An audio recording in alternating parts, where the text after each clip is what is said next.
Hello everyone. इस video में हम डिस्कस करेंगे सैनिक स्कूल एंट्रेंस एग्जाम 2024 का क्लास 9 का क्वेश्चन पेपर। क्लास 9 के एंट्रेंस टेस्ट के लिए टोटल 5 सेक्शन से 5 सब्जेक्ट से क्वेश्चंस पूछे जाते हैं। ये 5 सेक्शंस हैं mathematics, English, general science, social science and intelligence. Class 9 का एंट्रेंस एग्जाम सिर्फ इंग्लिश मीडियम में ही होता है, तो जो बच्चे ऑलरेडी इंग्लिश मीडियम से हैं, क्लास 8 तक पढ़े हैं, उनके लिए तो इजी रहता है। बट जो बच्चे अदर रीजनल लैंग्वेजेस से आते हैं उन्हें क्वेश्चन समझने में थोड़ा डिफिकल्टी हो सकता है, बट आप मेहनत करोगे तो ज़रूर आप भी क्रैक कर सकते हैं एंट्रेंस एग्जाम। एंट्रेंस एग्जाम का पेपर पैटर्न और सिलेबस मैंने ऑलरेडी इस वीडियो में डिटेल में डिस्कस किया है, तो आप चाहें तो वो वीडियो देख सकते हो चैनल पे जाके। तो इस वीडियो में पर्टिकुलरली हम डिस्कस करेंगे सेक्शन ई सोशल साइंस का क्वेश्चंस, एंड बाकी सेक्शंस के क्वेश्चंस भी मैं 1 बाय 1 वीडियोस बना के अपलोड कर दूंगी। तो स्टार्ट करते हैं। फर्स्ट क्वेश्चन है, who began a campaign against the practice of sati? किसने सती प्रथा के विरुद्ध अभियान स्टार्ट किया था? ऑप्शंस हैं राम मोहन रॉय, ईश्वरचंद्र विद्यासागर, ज्योतिराव फुले या श्री नारायण गुरु। जिन्हें ऑलरेडी आंसर्स आते हैं वो कमेंट सेक्शन में लिख सकते हैं, ताकि by the end of the video आपको पता चल सके कि आपको ऑलरेडी कितने आंसर्स पता थे। तो इस क्वेश्चन का करेक्ट आंसर है Raja Ram Mohan Roy, option number 1। Next question is, where is the Tata iron and steel company situated? Tata iron and steel company that is TISCO कहाँ स्थित है?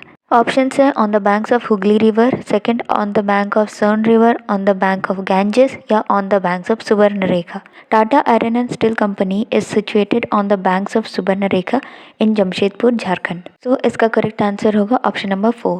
When was the English Education Act introduced? Options हैं 1735, 1800, 1835 या 1870। इंग्लिश एजुकेशन एक्ट इंट्रोड्यूस किया गया था British east India company के governor general William Bentinck के द्वारा।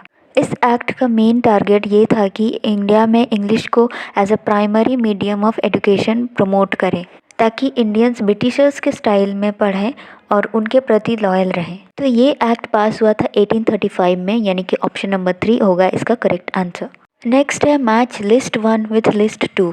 लिस्ट 1 में है सुक्त, चैरियट्स, यज्ञ, दासा। लिस्ट 2 में है slave, sacrifice, used in battles, well said. सूक्त एक संस्कृत शब्द है। हमारे वेदों में जो भजन है उन्हें सूक्त कहा जाता है। सु का मतलब होता है अच्छा यानी कि वेल, एंड उक्त मतलब बोली यानी कि सेड। तो ए मैच करेगा 4 के साथ। चैरियट का मतलब होता है रथ, जो कि बैटल्स में यूज होता है, सो बी के साथ 3 मैच करेगा। यज्ञ यानी हवन में हम आहुति देते हैं यानी कि सैक्रिफाइस करते हैं, सो सी के साथ 2 मैच करेगा। एंड दास का मतलब होता है स्लेव यानी कि डी के साथ 1 मैच करेगा। सो ऑप्शन नंबर 4 इसका करेक्ट आंसर होगा। Next question, where is Gangri glacier? Gangri glacier कहाँ है? ऑप्शंस हैं असम, मिजोरम, लद्दाख या उत्तराखंड। गांगरी ग्लेशियर लद्दाख में स्थित है, सो आंसर होगा option number 3। Which of the following soldier was hanged to death on 29th March 1857? इनमें से किस सैनिक को 29 मार्च 1857 में फांसी दिया गया था? ऑप्शन है भगत सिंह, राजगुरु, सुखदेव या मंगल पांडे। भगत सिंह, राजगुरु और सुखदेव को 23 मार्च 1931 को फांसी दिया गया था, जबकि मंगल पांडे को 1857 में 29 मार्च को फांसी दिया गया था। सो आंसर होगा option number 4। Where were the Mughal Emperor Bahadur Shah, his wife Begum Zeenat Mahal sent to prison? Mughal बादशाह बहादुर शाह जफर और उनकी पत्नी बेगम जिनत महल को कहाँ कैद किया गया था? बादशाह और उनकी पत्नी को उनके आखिरी दिनों में रंगून में कैद किया गया था। उसका आंसर होगा option number 3। Which of the following books contain the ideas of Chanakya? इनमें से किस बुक में चाणक्य के विचार यानी कि ओपिनियंस मेंशन्ड हैं? ऑप्शंस हैं उपनिषद, अर्थशास्त्र, योग दर्शन या प्रशस्ति। सम्राट चंद्रगुप्त मौर्य के गुरु चाणक्य ने एक बुक लिखा था अर्थशास्त्र, जिसमें उन्होंने अपने विचारों को व्यक्त किया है। सो ऑप्शन नंबर 2 होगा इसका आंसर।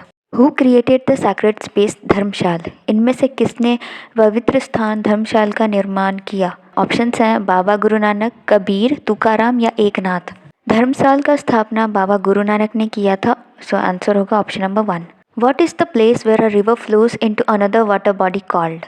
वह स्थान क्या कहलाता है जहां एक नदी दूसरे जल स्रोत के अंदर बहने लगती है? ऑप्शंस हैं रिवर्स माउथ, 2 डेल्टा, 3 बेसिन या 4 ट्रिब्यूटरी। ज्योग्राफी से क्वेश्चन है एंड इसका करेक्ट आंसर होगा option number 1 river's mouth. Next है, arrange the following steps of terrace farming in chronological order. Terrace farming के जो स्टेप्स होते हैं उन्हें हमें 1 बाय 1 उनके टाइम के अकॉर्डिंग अरेंज करना है। यानी कि जो इवेंट पहले होता है उसे फर्स्ट प्रेफरेंस देंगे एंड उसके बाद जो इवेंट होंगे उन्हें हम उसके बाद प्रेफरेंस देंगे। स्टेप ए में है the sides of each plot are raised to retain water. इसका मतलब है पानी बनाए रखने के लिए हर एक प्लॉट के किनारों को ऊंचा किया जाता है। बी में है दे कल्टिवेट राइस ऑन इट, यानी वह इस पर चावल की खेती करते हैं। तीसरा है the land on a hill slope is made into flat plots. पहाड़ी ढलान जगहों को फ्लैट प्लॉट्स यानी कि समतल जमीन बनाया जाता है। इसमें फ्लैट प्लॉट्स यानी कि समतल जमीन बनाने का बात किया जा रहा है, तो ये हमारा फर्स्ट इवेंट होगा। डी है plots are carved out in steps. Plots में सीढ़ियाँ खोदा जाता है। पहले प्लॉट बनाया गया, फिर उनसे हम सीढ़ियाँ बनाएंगे, तो ये डी होगा हमारा सेकंड स्टेप। उसके बाद ए होगा थर्ड स्टेप, क्योंकि उसमें प्लॉट्स को ऊंचा किया जा रहा है पानी रखने के लिए। एंड लास्ट में होगा बी, क्योंकि लास्ट में राइस कल्टीवेट किया जा रहा है। सही क्रोनोलॉजिकल ऑर्डर होगा सी डी ए बी, यानी कि option number 4। For how many years is a gram panchayat elected. कितने सालों के लिए एक ग्राम पंचायत का निर्वाचन यानी कि चुना जाता है। ऑप्शन हैं 1, 3, 2 या 5। गांव इलाकों में फंक्शन करता है ग्राम पंचायत, जो कि 5 साल के लिए चुना जाता है। सो करेक्ट आंसर होगा 5, यानी कि option number 4। Which one of the following may be called a dwarf planet. इनमें से किस ग्रह को बौना ग्रह कहा जाता है। ड्वार्फ का मतलब है बौना, यानी कि छोटे आकार का। ये तो बहुत ही आसान क्वेश्चन है एंड आई होप कि आप लोगों में से काफ़ी लोगों ने इसका करेक्ट आंसर कर लिया होगा। आंसर होगा option number 1 Pluto. Where was the Harappan city of Dholavira located. Harappa सभ्यता का धोलावीरा कहाँ लोकेटेड है। ऑप्शंस हैं Rajasthan, Rann of Kutch, gulf of Khambhat या पंजाब। धोलावीरा गुजरात राज्य में रन ऑफ कच्छ में स्थित है। सो आंसर होगा option number 2। Which of the following is a conventional source of energy. इनमें से कौन सा ऊर्जा का पारंपरिक स्रोत है। कन्वेंशनल यानी पारंपरिक का मतलब है जो हम नॉर्मली यूज़ करते आ रहे हैं। लकड़ी या फायरवुड को हम नॉर्मली यूज़ करते आ रहे हैं एज अ एनर्जी सोर्स, जबकि बायोगैस, सोलर एनर्जी और विंड एनर्जी पे अभी भी डेवलपमेंट चल रहा है। ये बाद में डिस्कवर करे गए और इनका यूज़ लेट से स्टार्ट हुआ, इसीलिए इन्हें non conventional source of energy कहा जाता है। सो आंसर होगा option number 2 firewood. Oxbow lakes are found in. Option हैं माउंटेन्स, डेजर्ट्स, ग्लेशियर्स या रिवर वैलीज। ऑक्सबो झील रिवर वैलीज यानी कि नदी की घाटियों में पाए जाते हैं। सो ऑप्शन नंबर 4 होगा इसका answer. Again list 1 and list 2 का मैचिंग वाला क्वेश्चन। लिस्ट 1 में है biotic, hydrosphere, atmosphere and lithosphere. List 2 में है rivers, lake, seas, oceans, thin layer of air, hard top layer of the earth, the world of living organisms. Biotic का मतलब होता है लिविंग कंपोनेंट्स, यानी कि ए मैच करेगा 4 के साथ, the world of living organisms. Hydrosphere relates to something which have water, यानी कि सारे वाटर कंटेनिंग बॉडीज हाइड्रोस्फेयर में आते हैं। सो बी मैच करेगा 1 के साथ, rivers, lake, seas and oceans hydrosphere में आएंगे। Atmosphere is the thin layer of air around the earth, यानी कि सी के साथ 2 मैच करेगा। एंड डी लिथोस्फेयर यानी कि hard top layer of the earth. So correct answer हो जाएगा option number 4 A4 B1 C2 D3। Where are mushroom rocks found. Mushroom के आकृति के पाए जाने वाले चट्टानों को मशरूम रॉक्स कहा जाता है एंड ये जनरली डेजर्ट्स यानी कि मरुस्थल में पाए जाते हैं। So option number 4 deserts will be the answer. Which of the following is formed by the material carried by glaciers. Glaciers यानी कि हिमनद या हिमानी द्वारा लाए गए पदार्थों से क्या बनता है। इसका आंसर होगा option number 2 moraines. Which of the following are the key features of the constitution of India. निम्नलिखित में से कौन सी भारत की संविधान की विशेषताएं हैं। ए फेडरलिज्म मतलब संघीयता या संघवाद। B parliamentary form of government, सरकार का संसदीय स्वरूप। सी सेपरेशन ऑफ पावर्स यानी कि शक्तियों का पृथक्करण, यानी कि अलग अलग लेवल्स जैसे स्टेट लेवल, डिस्ट्रिक्ट या रूरल लेवल पे अलग अलग बॉडीज के पास पावर रहना। तो बच्चों ये जो तीनों पॉइंट्स हैं ये तीनों ही हमारे कॉन्स्टिट्यूशन के फीचर्स हैं, इसलिए ए बी एंड सी तीनों ही करेक्ट आंसर होंगे। सो ऑप्शन नंबर 4 होगा इसका answer. Which of the following is a human made resource.